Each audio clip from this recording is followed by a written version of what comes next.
British and Canadian Battles in France, 1915. Part 2. Aubers Ridge, May 9th, 1915. The next few documentaries in this series are about events in May 1915 and several months before the Battle of Loos. But these battles, unlike Loos, are not directly connected to the battles of Ypres in 1915. Loos was directly connected to Second Beloeil. The Battle of Aubers Ridge, was a British offensive on the Western Front on May 9th, 1915, during the First World War. The battle was part of the British contribution to the Second Battle of Artois, a Franco-British offensive intended to exploit the German diversion of troops to the Eastern Front. The French 10th Army was to attack the German 6th Army north of Arras and capture Vimy Ridge, preparatory to an advance on Cambrai and Douai. The British 1st Army on the left, or northern flank of the 10th Army, was to attack on the same day and widen the gap in the German defenses expected to be made by the 10th Army and to fix German troops north of La Bassée Canal. The attack was an unmitigated disaster on the part of the British. No ground was gained, no tactical advantage was gained, and they suffered more than 10 times the number of casualties as the Germans. To make matters worse, the battle precipitated a political crisis back home, which became the Shell Crisis of 1915. Background. The battle was the initial British component of the combined Anglo-French offensive known as the Second Battle of Artois.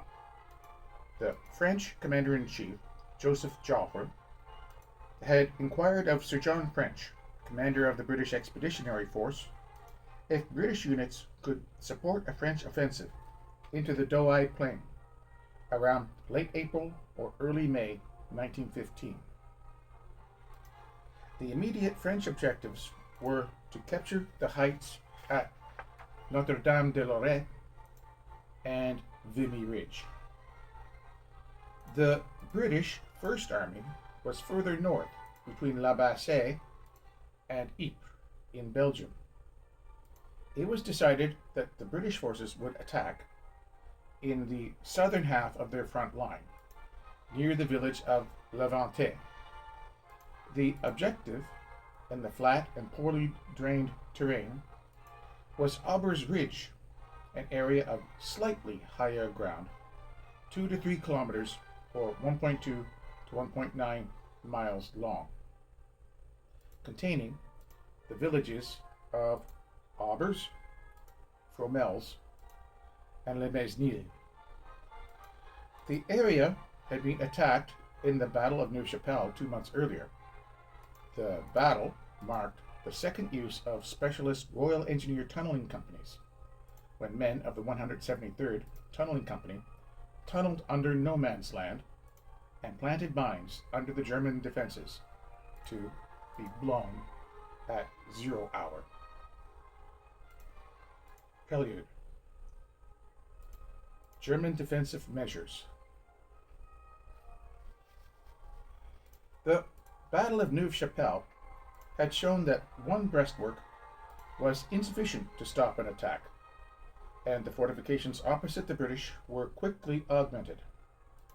Barbed wire entanglements were doubled and trebled, and 5 feet or 1.5 meters deep breastworks were increased to 15 to 20 feet, 4.6 to 6.1 meters broad. They had traverses added to them, as well as parados, a bank of earth behind the trench to provide rear protection.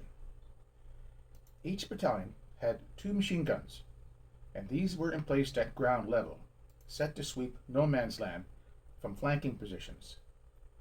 A second breastwork, the Wohngraben, begun as part of a general strengthening of the Western Front earlier in the year, about 200 yards or 180 meters behind the front line, and was nearly finished. The Wohngraben had dugouts underneath to accommodate 20 to 30 men, and was connected to the front breastwork by communication trenches. Close to the front, the communication trenches were solidly built with concrete shelters and were ready to be used as flanking trenches against a breakthrough. The second line of defense was far enough back from the front line for shells falling on one not to affect the other, and the front breastwork became a line of sentry posts. The second line became the accommodation for the main garrison, which was to move forward during attack to hold the front line at all costs.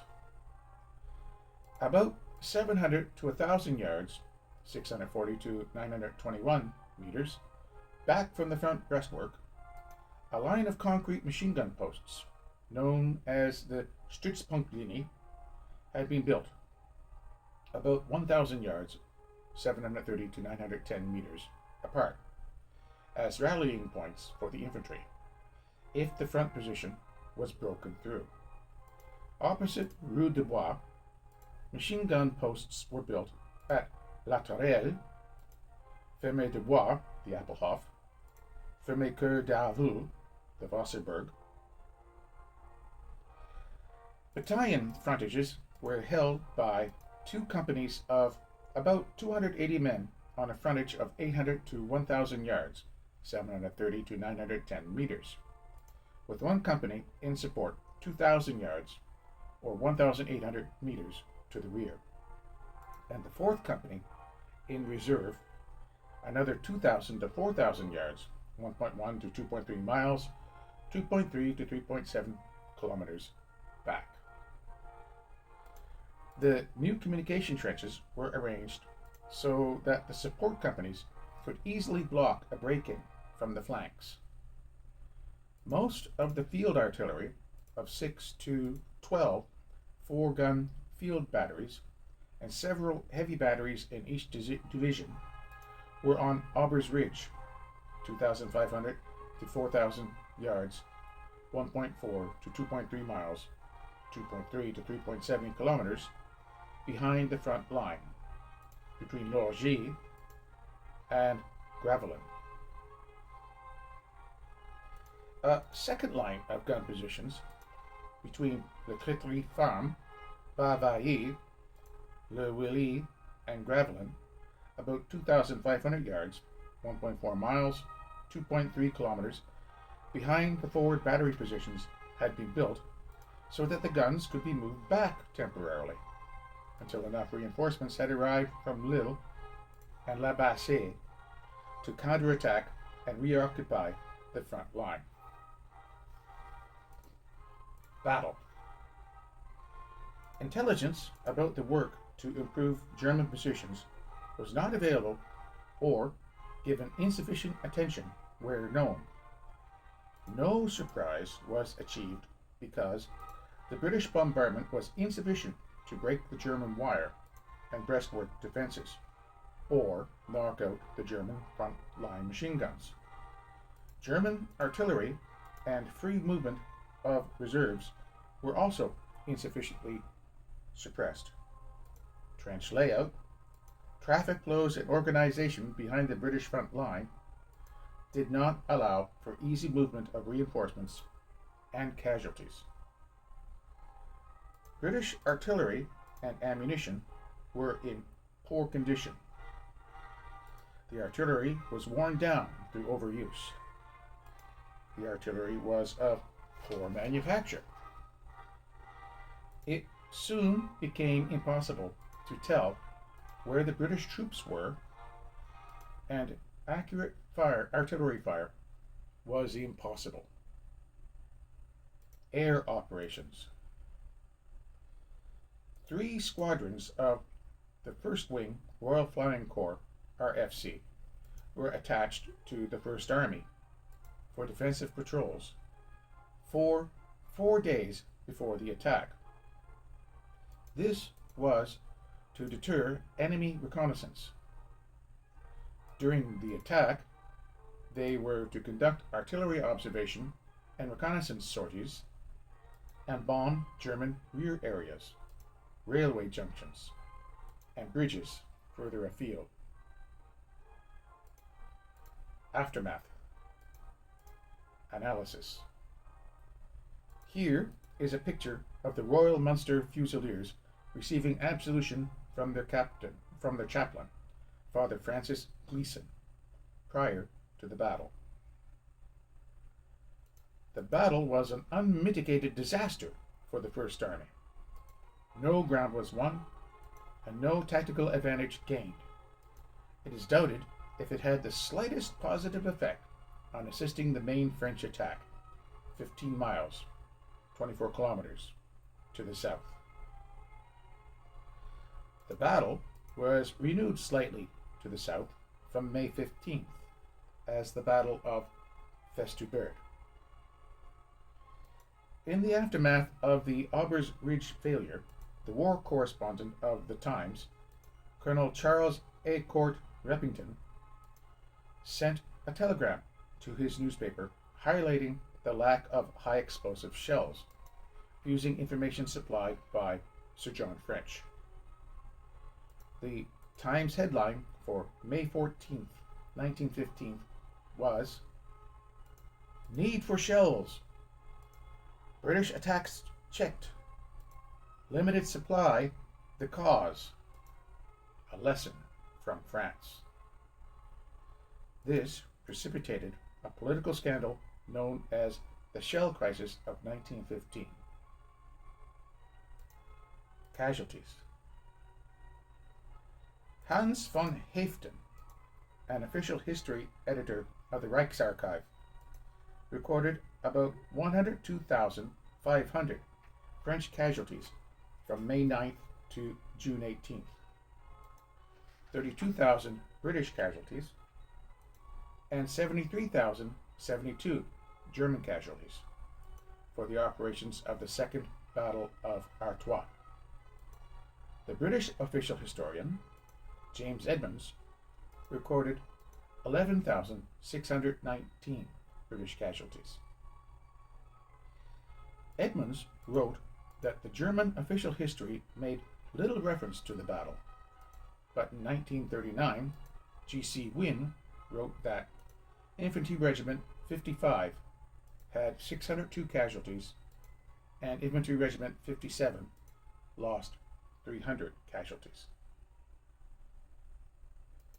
More detail about the Battle of Aubers Ridge. This is from the Sussex Agricultural Express, April 30th, 1915, page 7, in the British Newspaper Archive.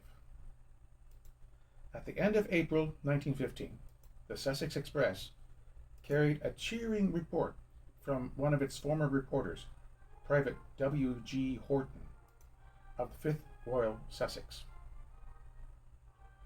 Seated on a straw bale in glorious sunshine at a rest billet 10 miles, about 16 kilometers from the front, he expressed the optimism of Lewes's territorials on a beautiful spring day that the war would soon be over and they could return home to their families and loved ones. Sent to guard the Tower of London at the outbreak of war and to undertake further training there, 60 volunteers of D.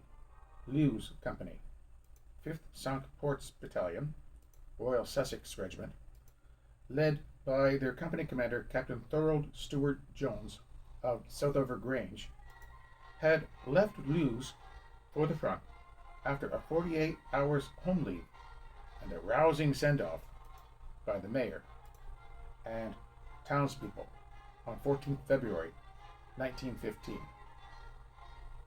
Up to then, the war had claimed relatively few Lewes men's lives, which totaled 21 to the end of 1914, and a further 7 by the end of April 1915. Here is a picture of British soldiers at Aisne from the London Illustrated News, 28th September 1914. The worst day had been 14th September 1914, when 5 Lewes men had been killed on the River Aisne during the ferocious fighting to halt the seemingly inexorable German advance on Paris. These men were professional soldiers, so some losses might well have been expected, but the men of the 5th Royal Sussex were territorials, weekend soldiers with everyday civilian jobs involved in the everyday life of the town, who, apart from a fortnight's annual summer camp, went home to their families each night until the war changed all that. Formed in 1908, the whole battalion was made up of local volunteers, divided into 8 companies, each one based in a Sussex town.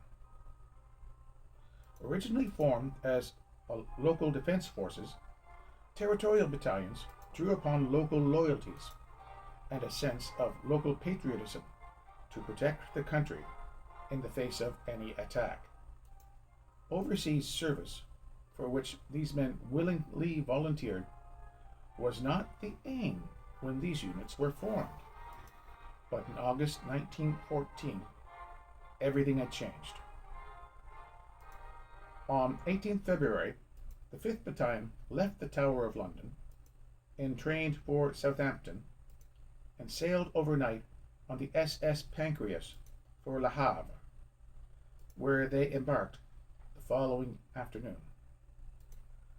By the end of March, they were in position on the front line at Richebourg-la-Ville, 10 kilometers west of Lille, where they remained until they found themselves in support trenches on the evening of 8th May 1915, with orders to attack at dawn. This is an image of the Battle of Aubers Ridge attack on Fromelles. Planned as part of a joint Anglo-French assault on German lines, the attack on Aubers Ridge was an unmitigated disaster across several hundred yards of flat, poorly drained, open ground, crisscrossed by numerous drainage ditches, in front of recently reinforced German trenches on higher ground, protected by barbed wire and flanking machine gun fire. The British plan was for a heavy artillery barrage to destroy, or at least severely weaken, German defenses immediately before the infantry attack. But inadequate supplies of ammunition and too few guns meant that the damage caused to the German lines was minimal, while alerting German forces to the imminent attack.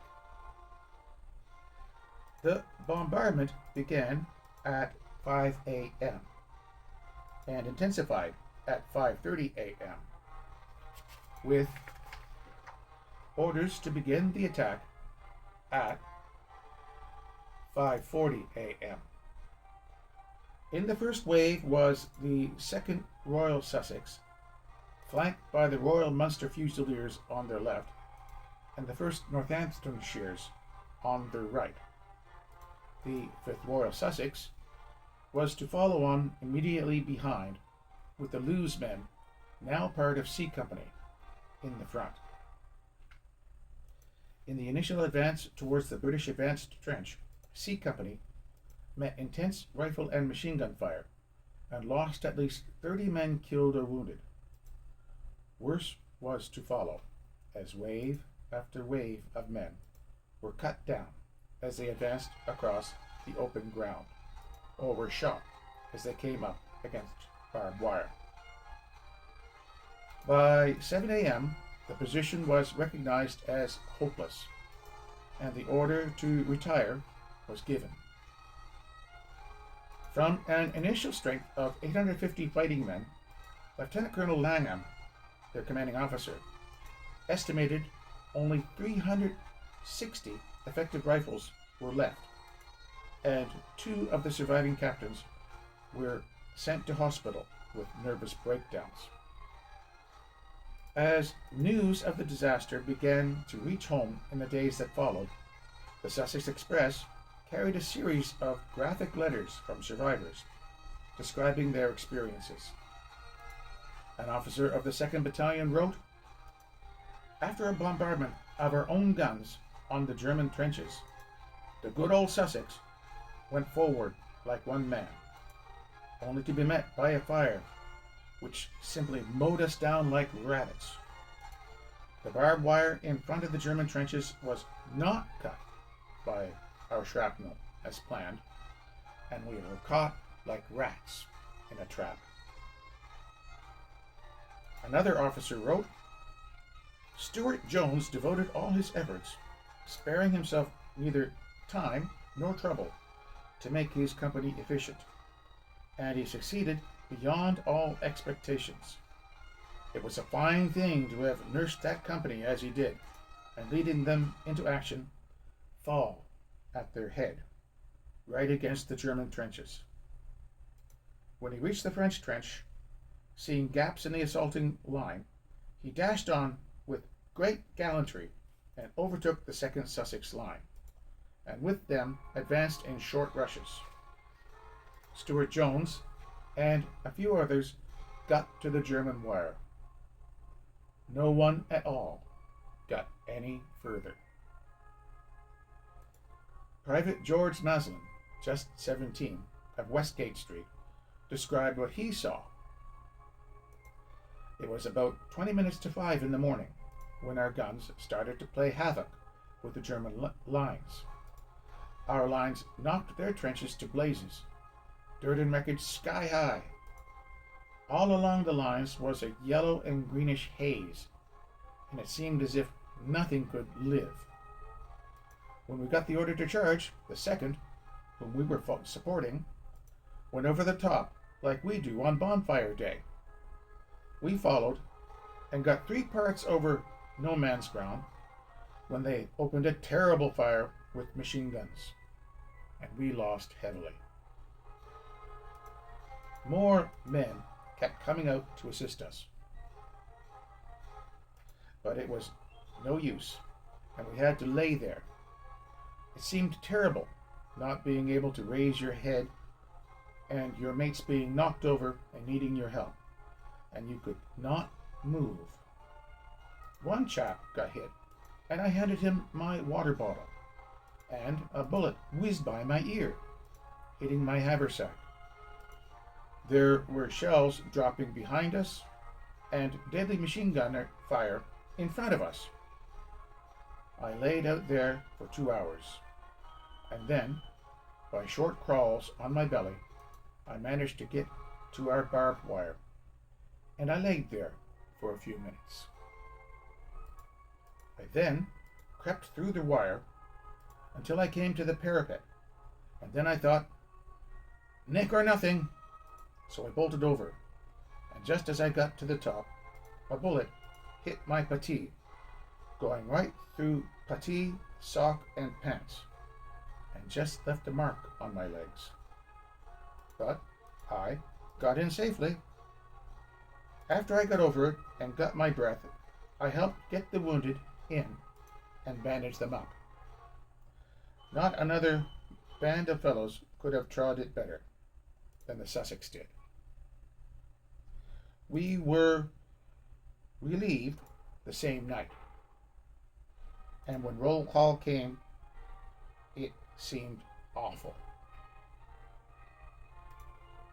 St. John Subcastro Churchyard, from the Chester Vaughan series, Lewes History Group. Of the 60 Lewes men who had been cheered on to the evening train to London on 14th February, 14 were killed outright, and 2 more died of their wounds within a few days. Many more were wounded. A poignant reminder being an inscription on a grave at St. John Sub Castro churchyard, recording the death of Private William Charles Reynolds, 5th Royal Sussex Regiment, who died on October 8, 1918, of wounds received on March 9, 1915. The disastrous attack at Richebourg saw the largest loss of life in any military action which Lewes had ever suffered.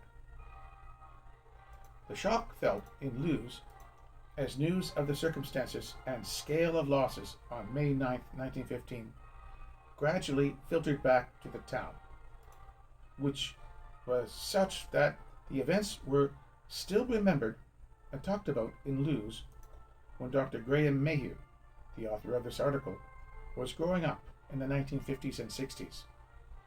The town was completely unprepared, as the Sussex Express commented on May 14th. Up until Sunday last, the men from Lewes district had been distinctly fortunate, and, although having hair's breadth escapes, their casualties were very light. What undoubtedly made it worse for many anxious families was the initial lack of firm news about their particular loved ones. When that edition went to press, little was known except that the Lewes men of the Royal Sussex had taken part in an advance against German trenches, and that there were heavy casualties. A handful of postcards and telegrams from the wounded and survivors sought to reassure their families that they were, at least, alive.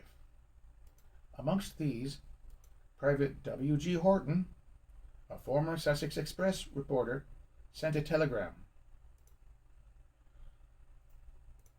Just landed Dover. Lost left thumb. Got smack in forehead and 2 black eyes. Don't worry, quite cheerful. Going up to Manchester soon.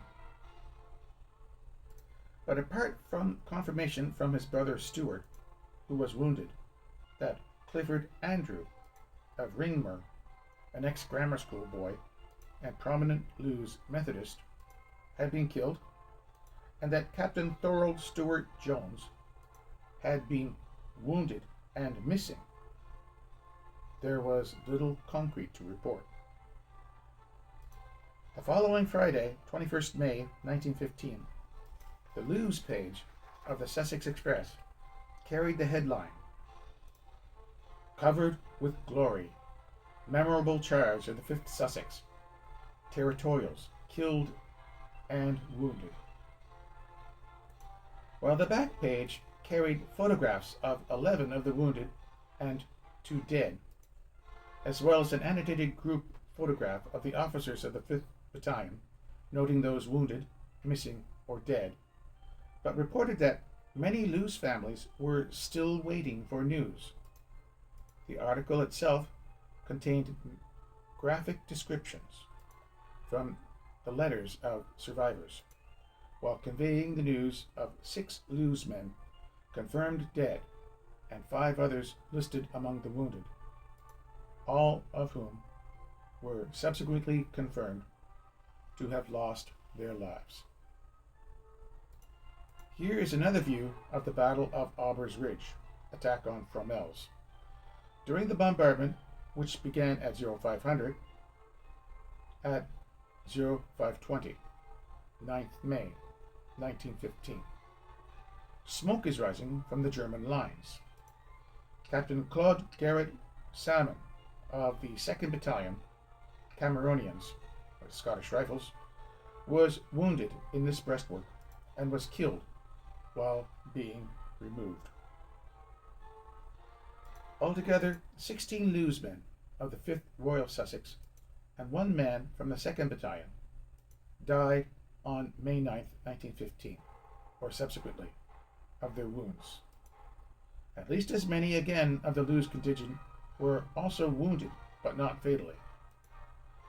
Of the 60 men who left Loos for the front on February 14th, more than half either died or were seriously wounded at Aubers Ridge.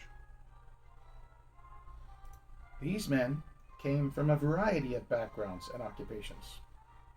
Captain Stuart Jones, aged 41, was a barrister of the Inner Temple who had come to Loos in 1908 when his mother bought Southover Grange. He was a former head boy at Haileybury College before going to Trinity College, Cambridge. He was a church warden at Southover and a governor of Loos Exhibition Fund, and had been commanding officer of the Loos Company, 5th Royal Sussex, since 1912. He was also active in the Scout movement, the local Red Cross, and Loos Swimming Club. He left a wife, 2 girls, and 3 boys. The youngest, Michael, was born posthumously in July 1915. Private Lee Hayden, aged 28, and Corporal Alfred Tubby Langridge, 34, were both Loos Grammar School boys. Hayden worked as a clerk at the Old Bank, Loos, and was a secretary of the Loos and District Cricket League. His father was a chartered accountant in London. Like Tubby Langridge, he was a member of the recently formed Loos Operatic Society, as well as playing football for Loos Football Club. Langridge, of Prince Edward's Road, was a land surveyor, a keen member of Loos Cyclist Club, a member of St. Anne's Church Choir, and St. Michael's Social Club. Also, a former member of St. Anne's Choir was Lance Corporal George Ernest Peel, aged 24, whose father was a sidesman at the Southover Church and ran W. H. Smith's bookstall at Loos Station until his promotion as manager of the shop at London Bridge in 1910.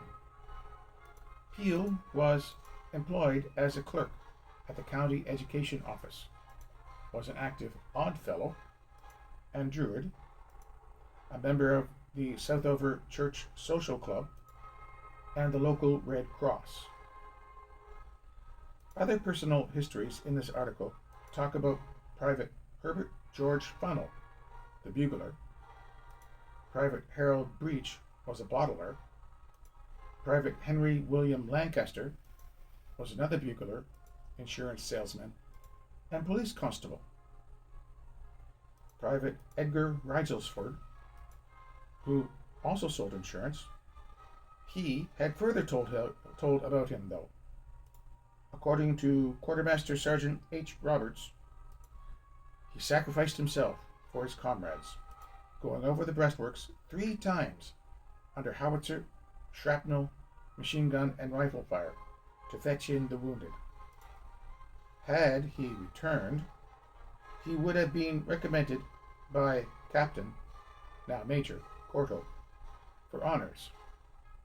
I can assure you, no efforts of mine will be spared in trying to obtain them. Private Arthur Blaygrove was a tailor's cutter. Private Hubert Mann was a gentleman's servant. Private Arthur Moore, 19, was a former schoolboy. Private John Thorpe was another bugler and drummer. He died of his wounds. His girlfriend laid a floral tribute to him, for him, among other wreaths from others, saying, "From his ever-loving sweetheart, Mabel." Private George Johnson was a post office telegraph boy.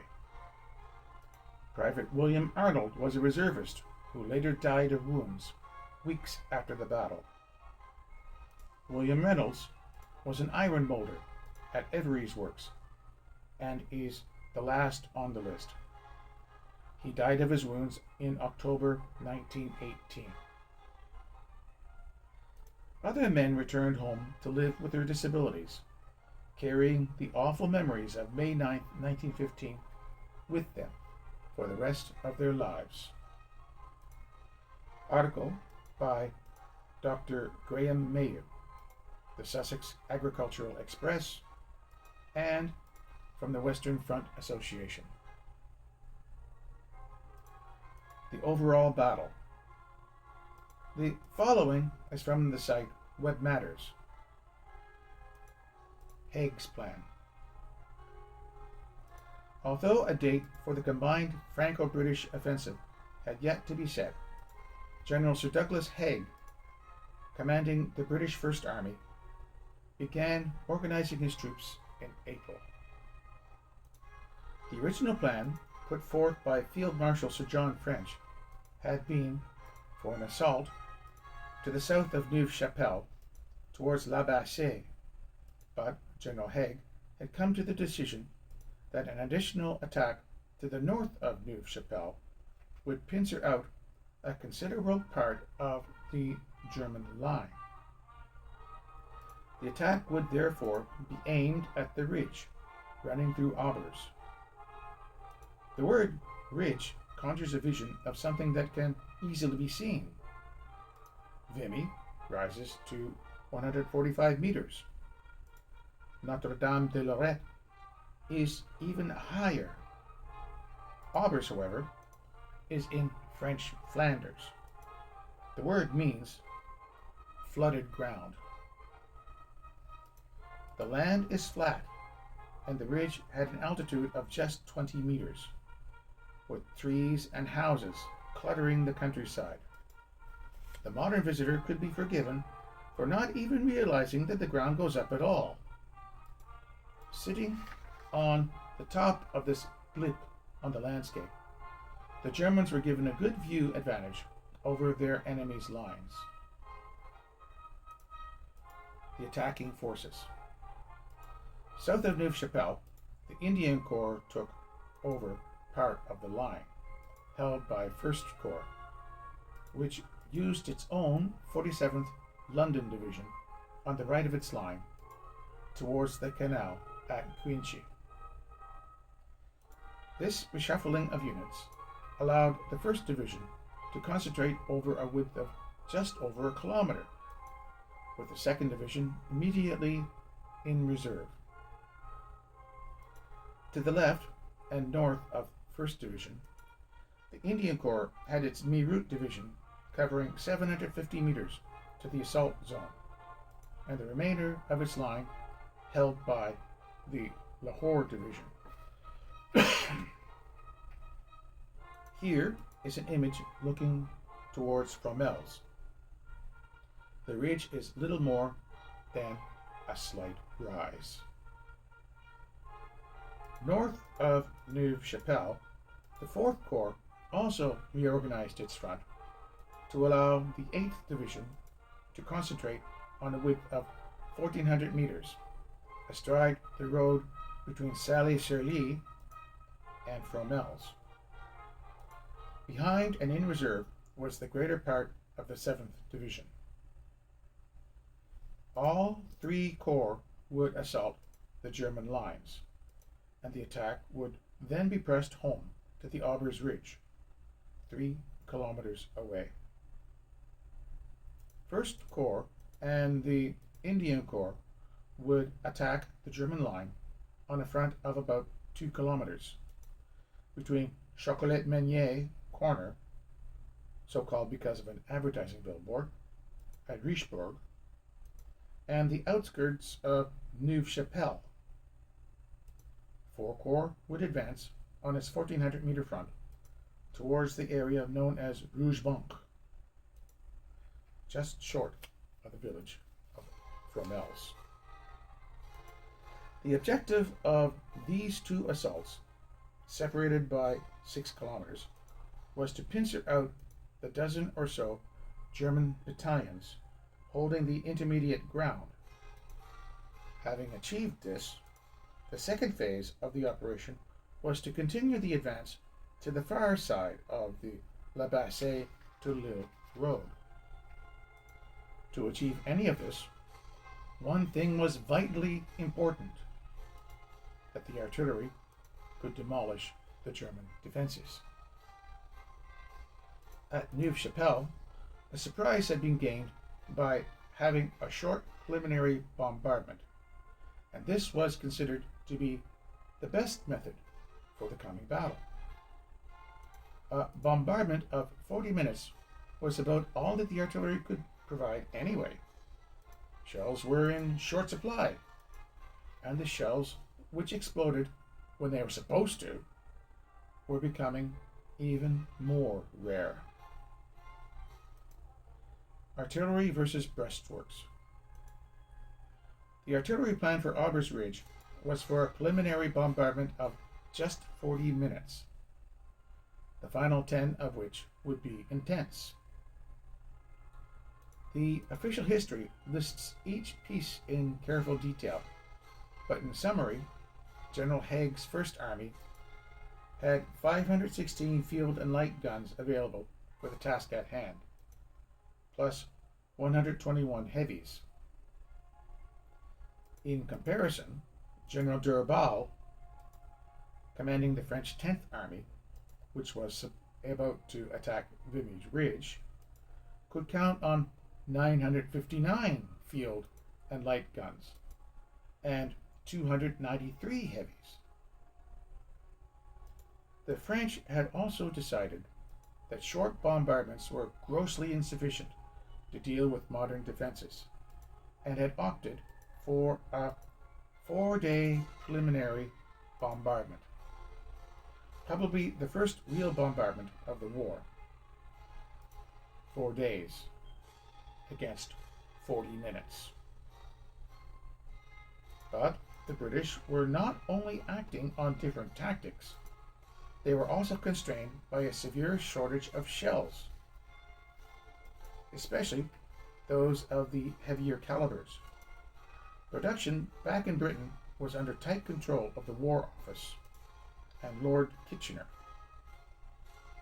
constantly interfered with any possibility of allocating production to outside agencies. Each of the batteries were allocated specific tasks, and the entire bombardment was carefully coordinated. The standard British field gun was the 18-pounder, and these were allotted the task of trying to cut the wire in front of the German positions, as the ridge at which they were firing was only a matter of meters higher than their own position. The flat trajectory of their shells meant that their own troops in the front line were subjected to considerable stress as the rounds whizzed just above their heads. The 4.5-inch field howitzers were to demolish the German parapet, and the heavy guns and howitzers were detailed off to counter the German artillery, as well as destroy strong points behind the line and out of range of the field pieces. A lesson had been learned at Neuve-Chapelle. The advancing infantry needed artillery support with them, and to this end, light trench mortars and guns were organized to accompany the assaulting waves. It must be remembered that at the time, even the Germans considered that Neuve-Chapelle had almost been an astounding victory. The British were as optimistic as the French were in their ability to reduce the German trenches to nothing and advance over them. The German defenses. The British were working on the belief that GHQ Memorandum, 4th April 1915, by means of careful preparation as regards to the details and thorough previous registration of the enemy's trenches by our artillery, it appears that a sector of the enemy's front line defense can be captured with comparatively little loss. The near success at Neuve Chapelle in March 1915 had everybody in the British camp in high spirits. The German line could be broken. The internal problem to all their plans was, however, the Germans. Their high command had been severely shaken in March, and they set about correcting the deficiencies in their trench system. This, being Flanders, the word trench is misleading. The water table is less than a meter beneath the surface, so instead of digging down, the average trench was actually built up with a parapet at the front facing the enemy and a parados protecting the soldiers' back. Both constructions were made up of sandbags, which were supported and strengthened by wire meshing. The German command ordered a 3rd Division to the sector in the immediate aftermath of Neuve Chapelle, and the additional manpower was immediately put to work to strengthen the line. This is a rough diagram of German trenches at Aubers Ridge. This is a generalized diagram to give an idea of the German trench structure. The parapet was raised to about 2 meters in height and strengthened to the point where it was 5 or even 6 meters wide. It was thus deemed to be impervious to all but a direct hit by a heavy shell. Dugouts were also constructed every few meters. These were basically wooden crates capable of protecting 2 soldiers. They were sandbagged on top to bring the height up to that of the parapet. Similar wooden structures were introduced into the line every 20 meters in order to house the machine gun crews. These boxes were V-shaped, with the apex pointing towards the Allied lines. Steel loopholes just above ground level, gave the crews the ability to sweep the entire field of view with their machine gun. In front of the parapet, the barbed wire had been doubled in depth, and further coils of wire were positioned in the ditches that had been created by the excavation of earth for the parapet sandbags. The German soldiers worked with feverish intensity to get their position ready, and the additional troops meant that they were not only extremely well prepared, but stronger on the ground than had previously been the case. On May 3, 1915, the French 10th Army had commenced its preliminary bombardment of the German positions along Vimy Ridge. The plan was for the artillery to soften up the defenses for 4 days, followed by the infantry attack on May 7th, with the British attack taking place on May 8th. However, on May 6th, it began raining, and by the following morning, the fog was so dense that an attack of any sort would have been an act of the purest folly. General de Herbal postponed the attack for 48 hours and agreed with Sir John French's request that the British offensive should begin on the same day. Sunday, May 9th, dawned clear and warm, and along the British front all was calm. In the distance, the French guns could be heard as the sun rose just after 0400 hours. Then at 0500 hours, the British guns opened up. The battle for Aubers Ridge had begun.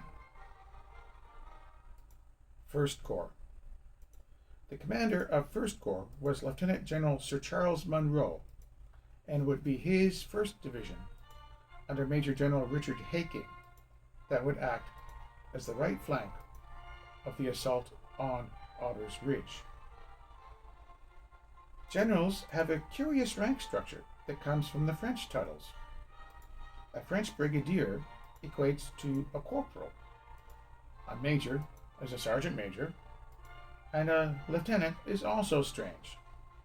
Thus, British generals rose from brigadier general, brigade, through major general, division, lieutenant general, for corps, to full general, army. The 1st Division had 96 field pieces of artillery distributed along the Rue des Berceaux at about 1,500 meters range from the German front line. A kilometer behind that at Richebourg, St. Vaast, there were 46 howitzers assigned to pulverizing the German parapet. At 0530 hours, the intensity of the shelling increased, and 10 minutes later, the 1st Division launched its attack. As the soldiers left the trenches, the 2nd Division in reserve was moved forward to within 5 kilometers of the front. At the same time, the 47th London Division, holding the next sector to the south, were put on notice to move forward to the Rue d'Aubers, 1,500 meters to the east of Festubert. The initial assault by 1st Division was carried out by the 2nd and 3rd Brigades, and their units had all sent their first wave of troops out into no man's land during the later stages of the bombardment.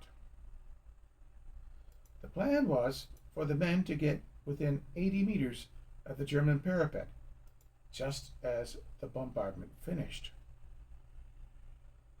The distance between the two sides varied greatly. On the right, it was about 500 meters, while this narrowed to about just 100 meters on the left of the division. Regardless of distance, the soldiers had numerous water obstacles that were going to have to be crossed. It was thought, incredible as this may sound, that this forward movement could be achieved without interference, because the Germans would be preoccupied with taking cover from the shells. This naivety was to prove costly. German sentries soon spotted the men leaving the trenches and began cutting them to shreds with machine gun fire from their protected positions before the bombardment had even finished. Despite this, the British rushed forward as required and managed to gain a line not far short of the intended jumping off position. But the surprise had been lost. At 0540 hours, the bombardment lifted 500 meters onto the Sainte-Croix. This was an incredible distance that would give the attacking soldiers no covering fire at all. The two brigades leapt to the assault, and for many of the battalions concerned, they were immediately stopped in their tracks. At a time when shells were not specifically designed to deal with barbed wire, 30 minutes of what was available was never going to be sufficient to destroy the German wire. 7 days of shelling a year later on the Somme still failed to provide an adequate result. There were a few gaps here and there, but those who managed to find a way through then found that the 2-meter high parapet was virtually intact.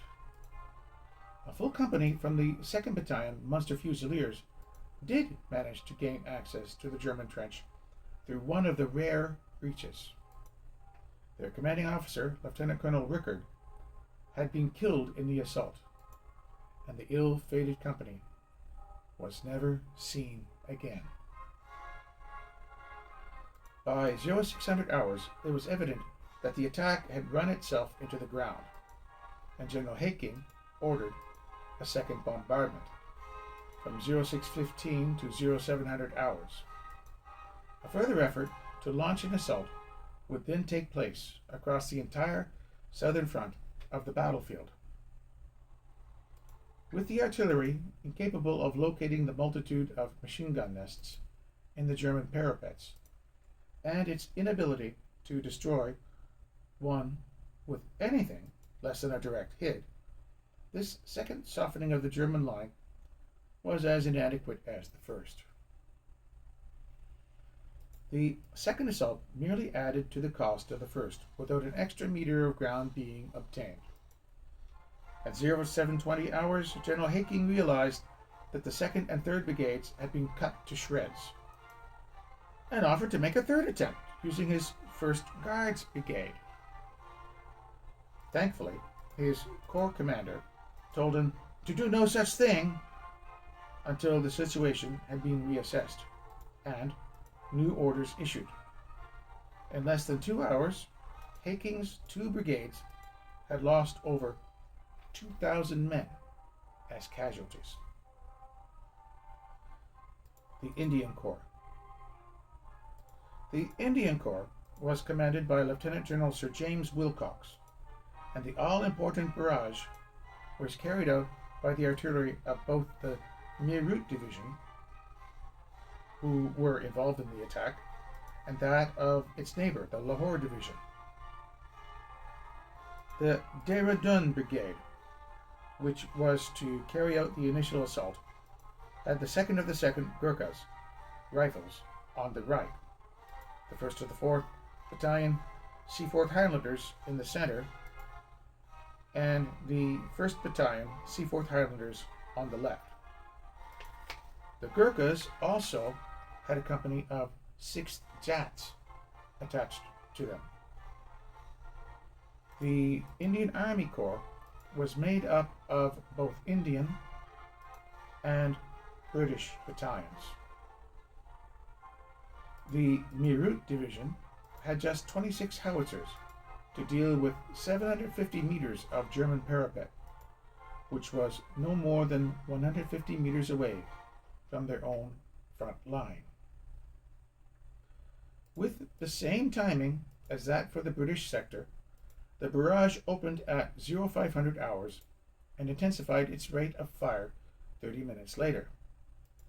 At this moment, the leading waves of the Dehradun Brigade left their trenches and moved out into no man's land. For exactly the same reason as the 1st Division, no covering rifle fire was laid on the German parapet to keep the curious heads down. It was neither policy nor part of the pre-war training to do so. The soldiers were greeted with such a ferocious machine gun and rifle fire that those that survived the clamber out of their own parapet could only advance a few meters before being sent to ground by the hail of bullets. All this was happening while the bombardment was reaching its full intensity, and to complicate the matter further, the troops forming the subsequent waves continued to arrive in the forward trenches. These were soon blocked with dead and wounded.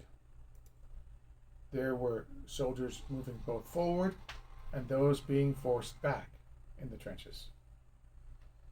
The actual infantry attack was supposed to commence the moment the bombardment lifted at 0540 hours. But as the Gurkhas and Highlanders attempted to clamber across the numerous water-filled ditches, they were cut down by the machine gunners, safe in their almost impregnable shelters. Within minutes, hundreds of men had been killed or wounded, and the advance bogged down halfway across no man's land. The attack was a complete failure. Word then came through that the 1st Division on the right were going to make a second effort at 0700 hours, following a 45-minute barrage. The Meerut Division agreed to do its best, but was cut down as before.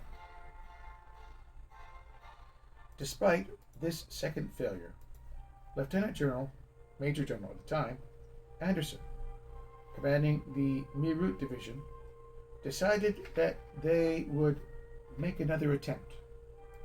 He called for a 60-minute bombardment at 0745 hours, which incurred the wrath of the German artillery, which put down a counter barrage under the densely packed Indian trenches. This new Indian bombardment turned out to be being a waste of ammunition. By the time it had finished, it was evident that the 1st Division was unable to prepare a worthwhile assault. The Highlanders and Gurkhas, who had gone over the top, would just have to lie there under the retaliatory shelling until something could be done about their position. The second assault. General Haig was aware by 0800 hours that the assault on Aubers Ridge had not produced the desired results, but was far from well informed as to just how bad the disaster had been. Inquiries to 1st Corps brought the reply from Major General Haking, whose 1st Division had just been severely mauled, that if the wire could be cut and the machine gun posts put out of action, then he could repeat the attack in the afternoon. Haig now drove to see General Wilcox at the Indian Corps headquarters at Lestrep, and was informed that the Dehra Dun Brigade, which had carried out the morning assaults, had been so badly damaged that it would have to be relieved. It would take hours to move the Bareilly Brigade forward, so Haig ordered that a repeat action would take place at 1400 hours, following another 40-minute bombardment. Informed of the new timetable, Haking ordered the 2nd and 3rd Brigades to send their reserve battalions forward. None of these reliefs went unnoticed by the German artillery, who pounded the British lines throughout the remainder of the morning, causing further casualties and chaos. The Indian Corps was particularly pummeled, and at 1120 hours, Brigadier General Southey informed his headquarters that he could not have the Bareilly Brigade in position and ready before 1600 hours. The afternoon's offensive was postponed until then. Chocolate Menier Corner. On the 1st Division's front, Haking's plan had been to augment the attack with 2 battalions from the 1st Guards Brigade, but he was informed that the 2nd Brigade had taken such high casualties that it could not deliver a further assault. Haking was therefore forced to simply go with 2 battalions up front from the 1st and 3rd Brigades. On the other side of the battlefield, the German 55th Infantry Regiment had suffered about 400 casualties during the morning, and these were replaced by 3 companies brought up from billets. A German regiment, like its French counterpart, consisted of 3 battalions. Their hold on the position was now, if anything, stronger than earlier in the day. The attack. At 1557 hours, the 2 leading companies of the 1st Battalion Black Watch advanced over the top of their own parapet, played forward by their pipers. Corporal Riley earned the Victoria Cross for his piping during this action. They formed the right of the 1st Guards Brigade and arrived at the German parapet just as the barrage was lifted. Some breaches in the sandbags were found, and the Scots poured in. Unfortunately, they were too few in number and on their own. On their left, The 1st Battalion Cameron Highlanders had already messaged ahead that, having been sent towards the rear earlier in the day, they would not get back to the front line in time for 1600 hours. They were told to go with whatever they had as soon as they got there. Just after the Black Watch arrived at the German front line, about half of the Camerons reached the jumping off point and began crossing the battlefield. The Germans had recovered and were dealing with the Black Watch in their trenches, while cutting down the advancing Camerons. By the time the remainder of the Camerons had reached the front, 40 minutes later, it was realized to be a pointless exercise to send them forward. The 3rd Brigade on the left suffered a similar fate to their morning encounter. Sentries were watching for any sign of movement, and the moment that 1st Battalion Gloucestershire Regiment and the 1st Battalion South Wales Borderers climbed over the parapet, the machine guns opened fire. General Haking ordered another 10 minutes bombardment at 1635 hours and wanted his men to attack again, but both his brigadier generals declined. They knew that they could not succeed in carrying the German front line. In the Indian Corps sector, Brigadier General Southey had his Bareilly Brigade in position just before the attack, but could see that the German parapet was intact. He informed his corps commander that the Germans were laying down devastating fire, even while the barrage was still taking place, and that he already had over 200 casualties. General Sir James Wilcox told him that he was to attack at all costs and keep the attack going all night if the situation so required. The attack was led by the 2nd Battalion Black Watch on the right, the 58th Vaughan's Rifles in the center, and the 41st Dogras on the left. Hardly a man managed to get more than 20 meters and over the first deep ditch. The bridges sent forward in the morning had all been smashed, and the murderous fire continued unabated. The brigadier, true to his profession, made 2 more attempts to get his men forward, and then called a halt to the matter at 1640 hours. Southey had been quite correct in his assessment of the situation. He lost over 1,000 men killed and wounded, and having to prove it. The southern part of the great battle for Aubers Ridge was finished. 4 Corps at Fromelles.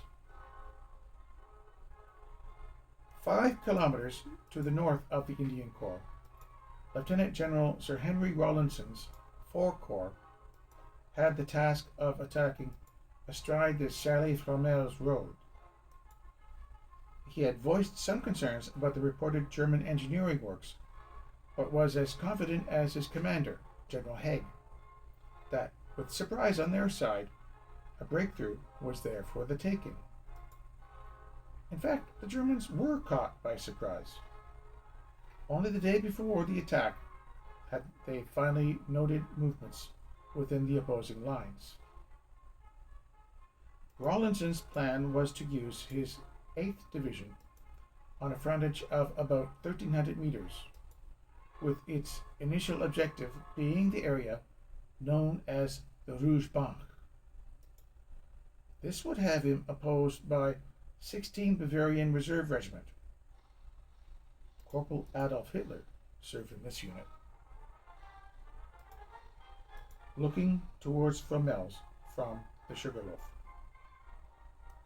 Looking towards Fromelles Church, The Cobber Memorial is on the left with its flags.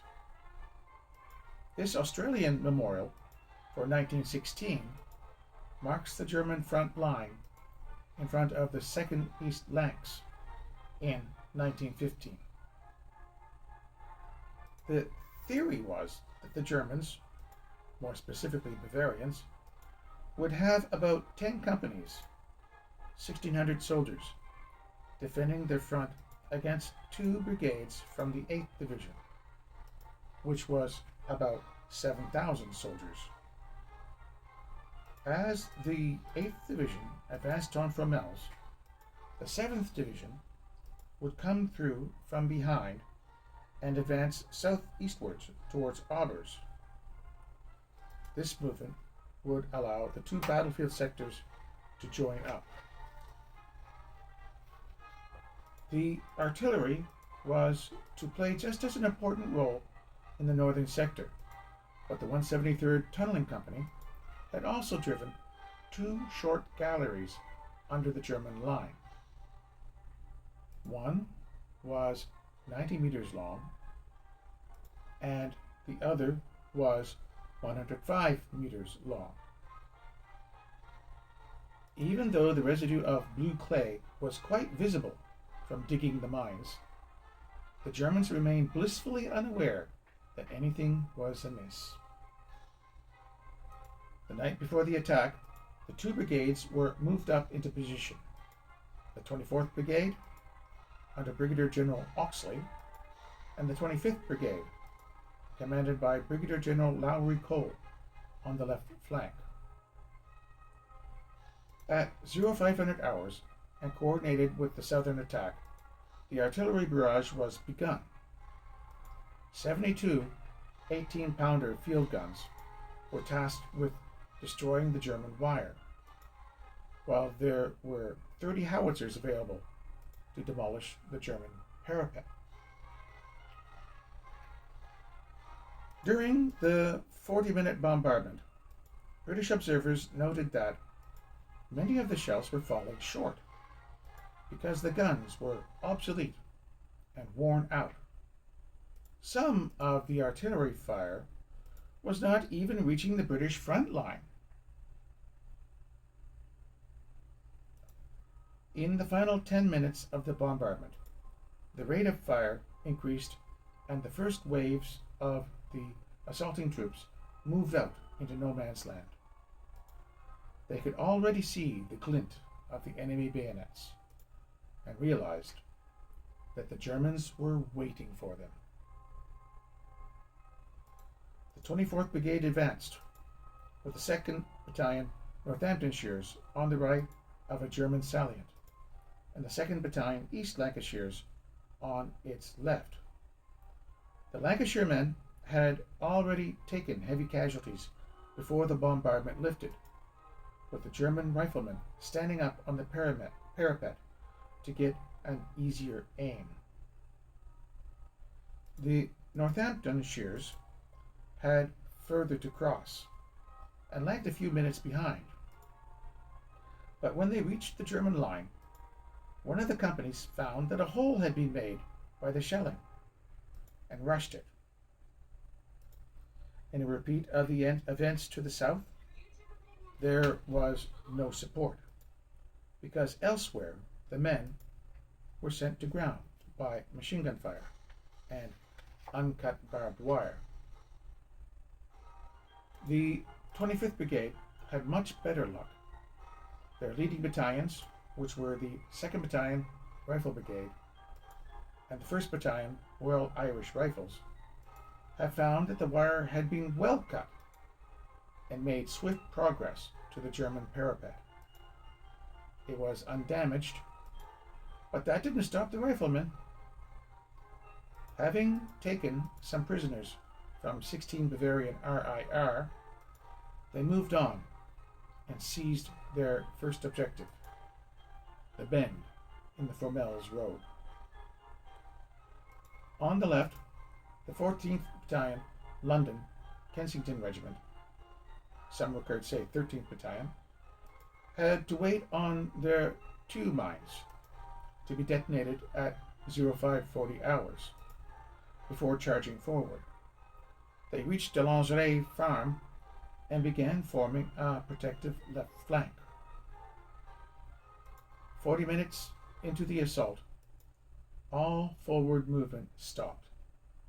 Some gains had been made, but where they hadn't, no man's land was being swept by constant machine gun fire, preventing reinforcements from getting across. The initial surprise had worn off.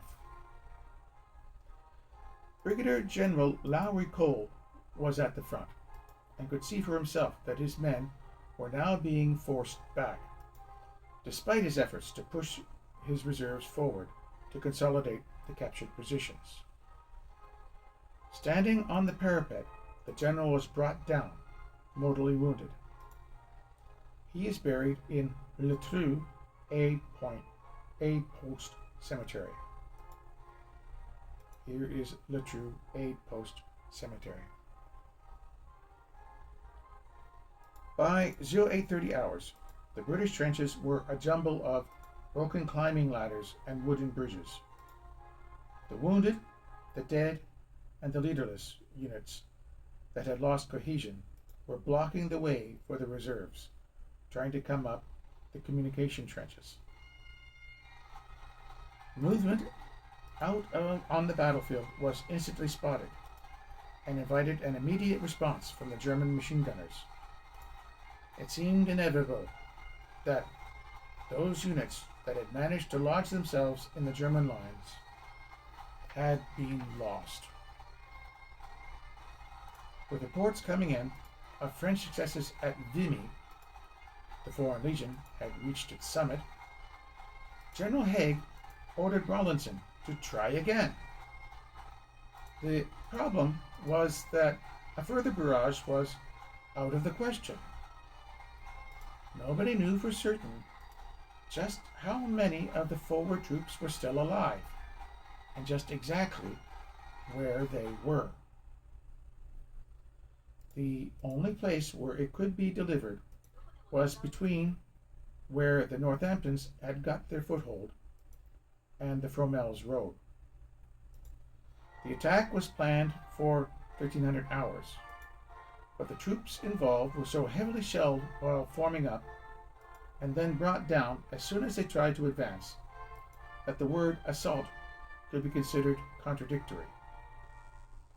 There was little assaulting carried out. The men were scythed down as they stood. Haig wanted to try again, but was informed by Major General Hubert Gough of the 7th Division in reserve that further attacks would be futile. Haig seemed to be more prepared to listen to his cavalry friend Gough than the infantryman Rawlinson. The offensive had failed. What went wrong? In the aftermath of the failed morning and afternoon assaults on Aubers Ridge, General Haig had considered trying again at dusk, 2000 hours, but it had become clear to him hours earlier that the necessary troops could not be ready in time, and that the German artillery was preventing any movement out in the open. The renewed attack was called off, and Haig left for Lestrenne and a meeting with his corps commanders at the Indian Corps headquarters. Two possibilities for furthering the offensive were considered: a night attack with fresh troops who did not know the ground, or an assault in daylight preceded by yet another mini bombardment. The second choice was accepted, and the generals left to see their orders. Little had been gained, and by nightfall, in the northern Fromelles sector, just 26 of the Northamptons managed to clamber out of the German line and make it safely back to their own trench. During the night, it proved impossible to ease the pressure on the riflemen of the 25th Brigade and the Londoners on the left flank. Despite strenuous efforts by troops and engineers who dug a communication trench out towards the riflemen, it was not possible to do anything other than call the men back. By 0300 hours, the Germans were in full occupation of their front line. As the casualty reports started to filter through, the cost of the day's failure became clear to Haig. More than 10,000 men had become casualties from the 3 participating divisions. At a commander's conference, Haig was now also informed that his artillery had insufficient shells to maintain an offensive on such a wide front over 2 days. Furthermore, the ammunition for the 4.7-inch batteries in the 4-corps sector was so useless that it wasn't worth firing.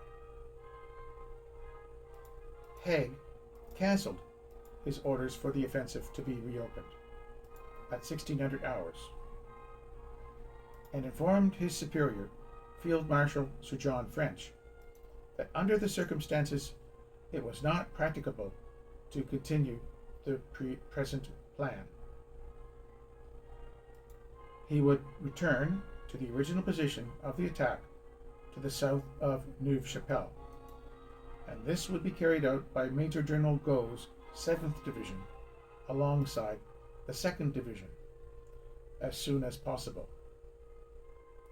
The 7th Division was given its marching orders and proceeded to Festubert, where it came under the orders of 1st Corps.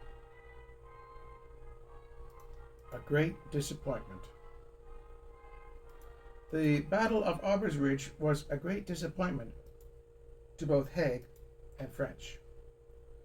The Germans had managed to contain 3 times their number without having to call on reserves.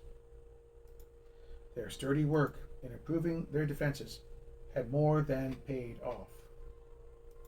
Most of all, though, it was the failure of the British artillery to live up to expectations that had lost the day. The British simply did not have sufficient shells to fight a modern battle, and many of its cannons were obsolete, worn out, or both. Fuses on many of the shells, those for the 15-inch howitzers in particular, were deficient and failed to detonate. The warm barrels of the guns resulted in far too many drop shorts, and although the barrage created a curtain of dust and smoke, it did little damage. Within days, the shell scandal had broken back in London, with the Times publishing a leading article on May 14, 1915, and other newspapers took up the story in rapid succession. From the Daily Mail, May 15, 1915. We had not sufficient high explosive to level his, the Germans, parapets to the ground after the French practice. And when our artillery gallantly stormed the trenches, they found a garrison undismayed, many entanglements still intact, and Maxims on all sides ready to pour in streams of bullets. The want of an unlimited supply of high explosive was a fatal bar to our success. Perhaps the greatest insult to the British Army's assault on Aubers Ridge comes in the German histories. They hardly mention it at all.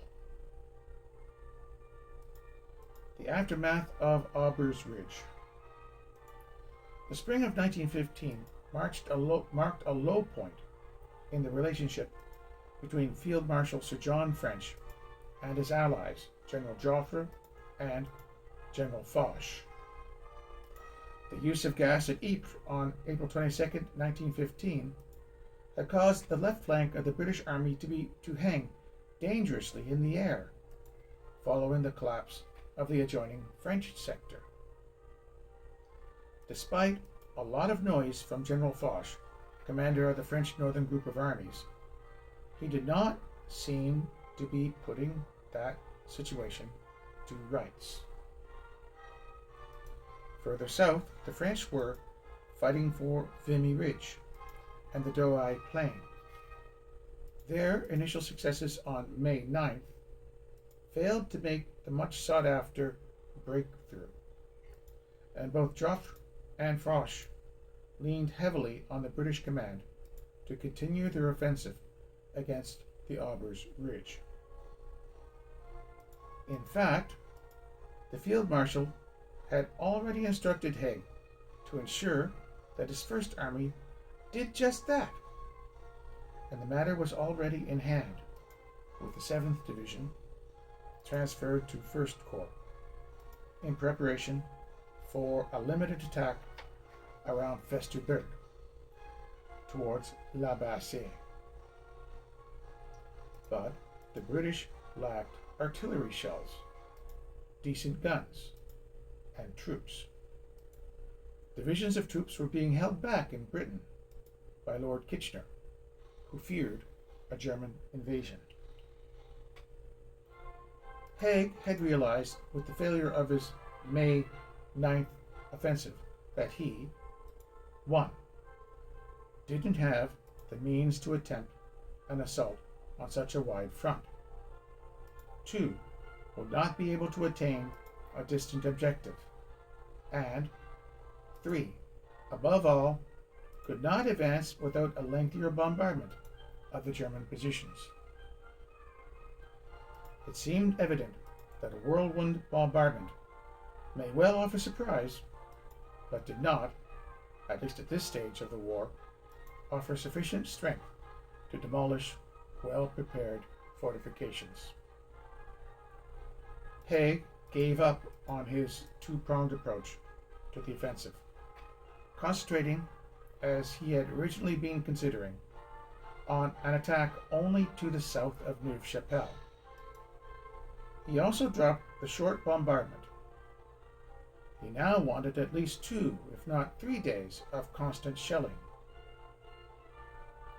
A provisional date for a second infantry assault on the target would thus be made on May 15th. To mollify the French, it was agreed that the British would relieve the French 58th Division on Haig's right, at Cuinchy. In order to ensure that Haig could continue his preparations without interference, it had been hoped to carry out this relief with the Canadian Division, which was brought down from Belgium, who had been in the thick of the fighting during the Second Battle of Ypres. But as the Canadian artillery was still engaged in Belgium, and the French refused to leave without their own, the only solution was to move the 1st Division south of La Bassée Canal, while part of the 47th London Division was moved in to cover northwards from the canal to the intended battlefield at Festubert. These 2 divisions were united under the command of Major General Barter of the 47th Division. Haig could hardly have known that at the very moment that he was giving his orders for the attack on the German lines at Festubert, that the French offensive was beginning to grind itself into the mud.